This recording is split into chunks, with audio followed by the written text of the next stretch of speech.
Howdy everyone! Before the video starts, go ahead and press subscribe to be on the lookout for more thrilling content on my channel. Every bit of love keeps me motivated to create more and more for you to enjoy, FLUFFBUTTS. Likes and comments are honestly encouraged. Cheers!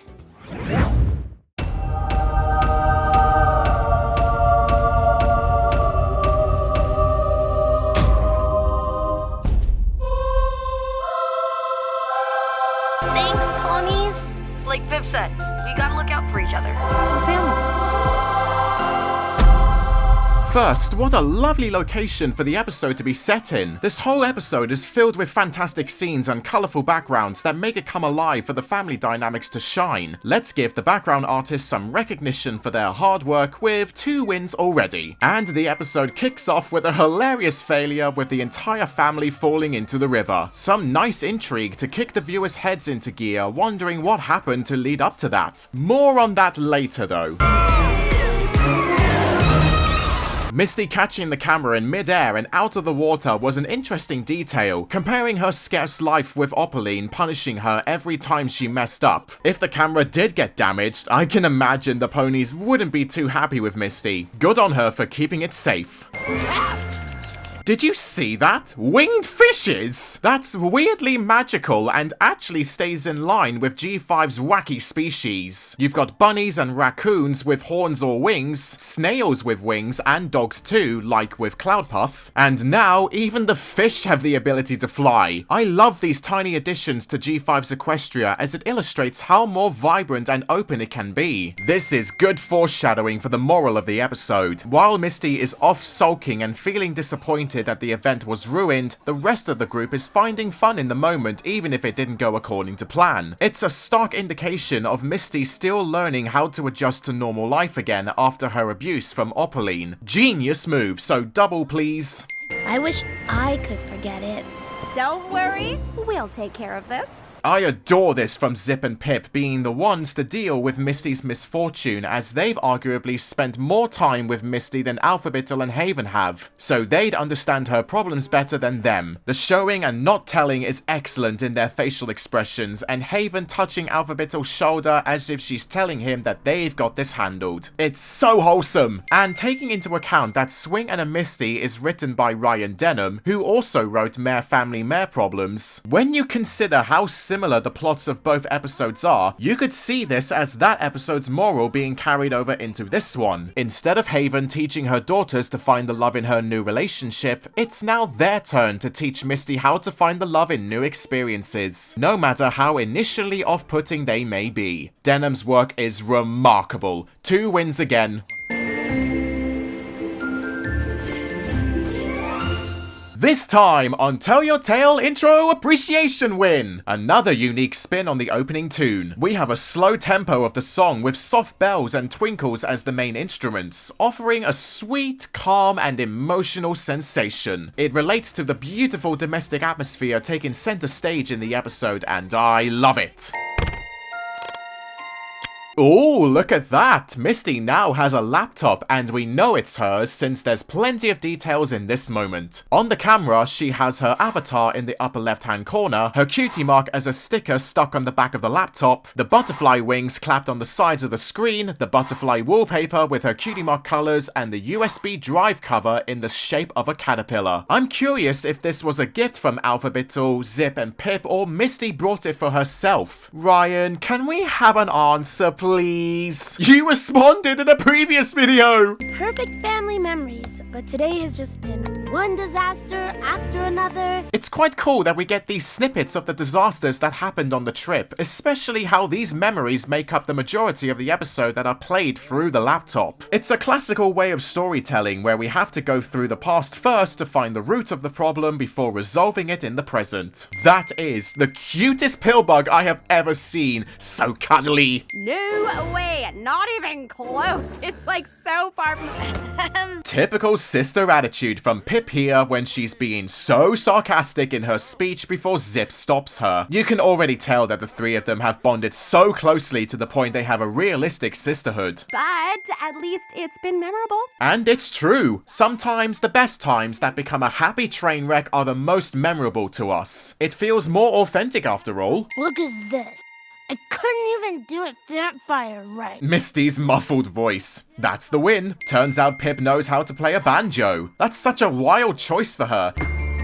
Every pony's having a great time. The beginning of this campfire scene is really good for creating a cozy aesthetic, along with it accompanied by an instrumental version of I Choose You. It's filled with so many expressions of love, starting with Zip and Pip sitting together first, and then Misty sitting beside Alphabettle and him hugging her back. The warm glow reflecting off of their faces is the cherry on top. My God, this is charming! Double win! Misty, where did you say you got these sticks? That sparkly tree over there. That's a cracklewood tree. Again, these trivial introductions into G5's Equestria are stuff that I seriously enjoy learning about. Like with the different fruits in previous episodes, and now finding out about a cracklewood tree. It's so special and makes sense that Alphabettle would know what it is and the dangers of one because he lives in a forest probably full of them. Also, Misty not knowing what type of tree she got the sticks from actually makes sense since she didn't grow up in Bridlewood. She wouldn't have had the chance to learn about them and what to look out for and avoid. It really does add another layer of tragedy to her upbringing by Opaline. Also, I love how the leaves on the branches look like flames. This is where we saw those teeny tiny croaking critters. I forgot to mention this, but throughout all of the videos, Misty's horn is always lit up, showing how she is holding onto the camera at all times. I mean, how else would we have gotten this episode in the first place?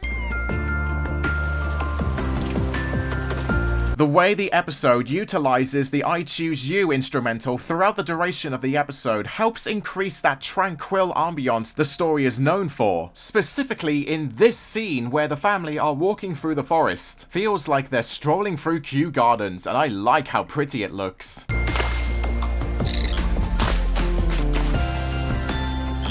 First with the cracklewood tree, and now a brand new species of critters is brought in.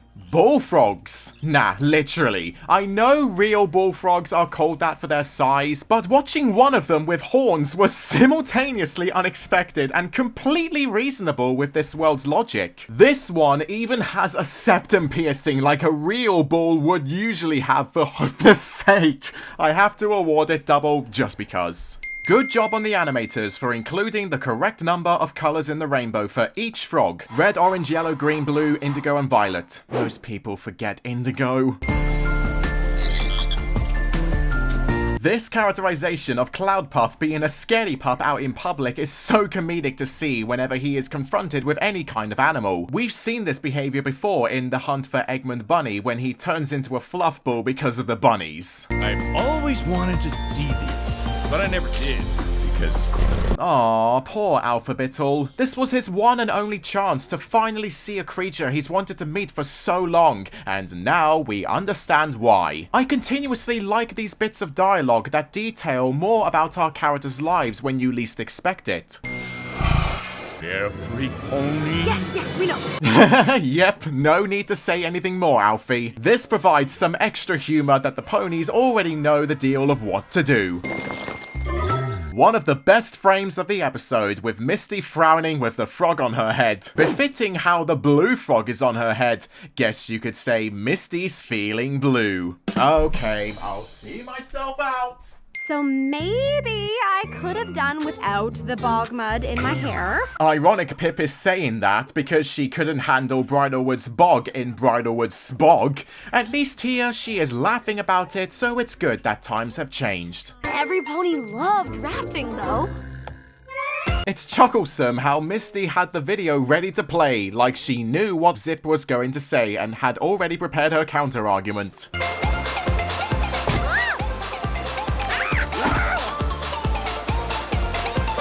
The score in this memory is possibly my favourite. It's so upbeat and energetic to suit the playful jeopardy the rafts are going to be in, like something ripped out of a Mario Party game. When Misty's raft collided with the rock and got knocked back the way they came to knock into Alphabettle's raft, notice how the current of the river they're on should have continued on straight, but instead they floated down the arm that heads toward the waterfall. It's a miracle they didn't get hurt when they eventually went over. These kinds of details occurred so fast it's hard to realize they are there, but the fact they are signifies the writer was paying close attention. I didn't catch this the first time I watched the episode. Oh no, it's And we've arrived at the beginning of the episode, and I greatly applaud the change in pacing. Presenting the episode from a non-linear narrative standpoint was such an outstanding alteration from the usual linear storytelling of almost every Tell Your Tale episode. It was about time that something experimental was handed to us, and when the waterfall scene came up again for a second time, I was legitimately surprised and I fell in love with it. Makes the story satisfyingly come full circle now that we've learned what went wrong and it's time to fix that shit right away. Therefore, this ending justifiably feels earned into teaching Misty the right way to turn disasters into fond memories. Damn it, Ryan, stop giving me fantastic writing that made me want to award you wins! And pretend this never happened. Oh hi, Gertrude. Good to see that the girls are making actual use of you than Opoly never did. Hey, those tents are f***ing rad, you know what I'm saying? The design of both of them really assists you in recognizing which one belongs to whom. The dark purple swirly patterned one is Alfie and Misty's, and the magenta gold one with Haven's necklace patterns is her, Pip, and Zip's tent. I'd personally like to know what the inside of Haven's tent looks like. Searching high, searching low, looking for a place I belong. I choose you. There couldn't have been a more perfect song to wrap up the episode than this one. The wavy harmonization of Mai Tri, AJ, and Baffia's voices singing together goes ebulliently like bread and butter. The beginning of the song with Misty wishing for a place to call home before Zip and Pip come in fully understanding her struggles and finally escalating with all three of them happily embracing Misty's choice of them as her family. It even coincides with the final line of the episode with Zip expressing they are family and all need one another. Shame on Hasbro for not giving us that Alpha Haven wedding special. This song would have fit brilliantly. We deserved that shit! The I Choose You song is certainly impressive, so here's 5 wins. Searching wide, trying to find something to make you feel less alone. Movie time, ponies! Gotta love how the lyrics represent trying to find something to make you feel less alone, and Zip finds the projector in her tent. You were never alone, Misty. You just couldn't see or find it, like you haven't been this whole episode. Ryan, you with your smarts once again. Yet another example on how to tell a story visually. Misty is sitting far away from the rest of the ponies because she feels that she has failed them with this trip. She feels apathetic and ashamed with herself, and when she realizes that they valued more time together rather than apart with the incidents, she gets closer. The fireflies in the background are a nice touch and adds another aura of affection to really set the mood for the ending. Seeing the disastrous videos first and then what happens positively afterwards really helps shift Misty's perspective about the trip. Even after the activities went wrong, her camera was still recording the joy the others had.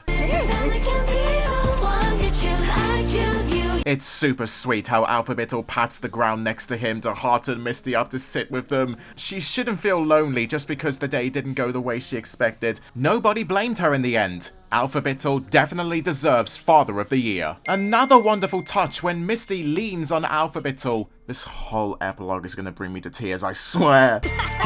Come on, Misty. We might be... See how Cloudpuff watches Misty swim away? Showcasing to us that he cares about her and already sees her as a potential family member. Come on, Misty. We might be sisters someday, so we've gotta look out for each other. That line Zip said says a whole lot about Haven and Alphabettle's relationship with how they've been getting along so well. It helps us realize that when Alphabettle and Haven get married, then Misty would officially become Pip and Zip's sister. The timing couldn't have been more gorgeous. When my cutie mark comes to life, my heart helps me feel. Some people believed that the scenes with the glowing cutie marks and Misty's mantra were cheap tricks to manipulate the story, yet on the contrary, during the many series of Make Your Mark and Tell Your Tale, we constantly see that cutie marks react with one another when ponies make mutual connections with each other. It's undeniably visually appealing and in context with the overall story, especially with the projections in the sky defining their love for home and Misty's sisterhood with Zip and Pip. Like Pip said, we gotta look out for each other. We're family.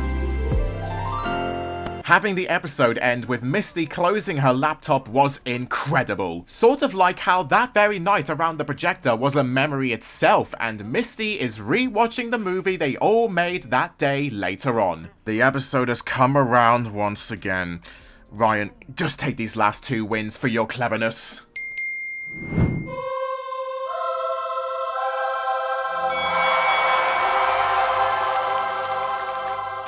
Hey, Socket! Can you see my bro's place from up there? No!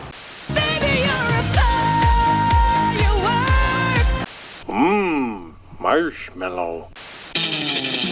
Look at we go in our battle cry.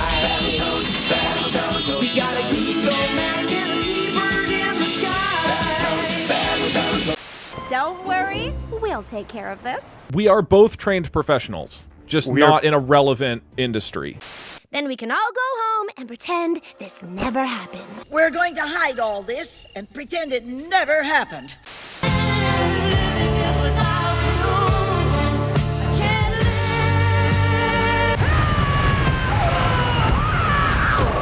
I know it's not officially hug time yet, but Now that I am queen, I decree that hug time is all the time. Searching high, searching low. Searching far and wide. Each Pokemon to understand the power that's inside. Like Viv said, we gotta look out for each other. We're family. We are ham and cheese. No, we are family. Nah. And just before this video ends, I want to give a huge thank you to all my patrons on my Patreon. My Silver FLUFFBUTT patrons, Drew Luczynski, Sabrina Wade, and Alex Smith, and all my Gold FLUFFBUTT patrons, Clear Heart Apple, Jonathan Chapper, Stephen Cram, Darthsiler22, Owen Wildish, and KikiBatVA. All of your love and support is greatly appreciated. Thank you.